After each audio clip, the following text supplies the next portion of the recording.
KSRTC ബസ്സിൽ സൗജന്യമായി യാത്ര ചെയ്യുന്നവരാണോ നിങ്ങൾ? എങ്കിൽ ഈ വീഡിയോ സ്കിപ്പ് ചെയ്യരുത്.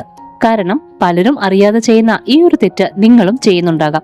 സൗജന്യ യാത്രയാണെന്ന് കരുതി ഒരു ചെറിയ കാര്യം അവഗണിച്ചാൽ 500 രൂപ വരെ പിഴ കിട്ടാൻ സാധ്യതയുണ്ട്. മാത്രമല്ല, ചിലർക്ക് സൗജന്യ യാത്ര ലഭിക്കുമെന്നാണ് കരുതുന്നത്. പക്ഷെ യഥാർത്ഥ നിയമം മറ്റൊന്നാണ്. KSRTC പുറത്തിറക്കിയിരിക്കുന്ന പ്രധാന നിർദ്ദേശങ്ങൾ എന്തൊക്കെയാണെന്നും യാത്ര ചെയ്യുമ്പോൾ ഒരിക്കലും ചെയ്യാൻ പാടില്ലാത്ത തെറ്റുകൾ എന്തൊക്കെയാണെന്നും നോക്കാം. പോയിന്റ് നമ്പർ 1, സൗജന്യ യാത്രയാണെന്ന് കരുതി പല സ്ത്രീകളും ടിക്കറ്റ് എടുക്കാറില്ല.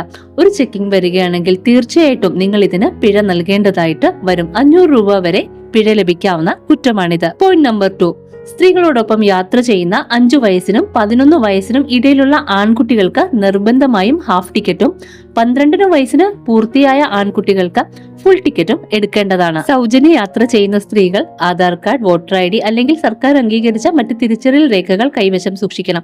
പരിശോധന സമയത്ത് ഇവ ചിലപ്പോൾ കാണിക്കേണ്ടി വന്നേക്കാം. ഇത്രയും കാര്യമാണ് ഇന്നത്തെ വീഡിയോയിൽ ഷെയർ ചെയ്യാനുള്ളത്. ഈ വിവരം ഉപകാരപ്രദമാണെന്ന് തോന്നിയാൽ മറ്റുള്ളവരിലേക്ക് ഉറപ്പായിട്ടും എത്തുന്നത്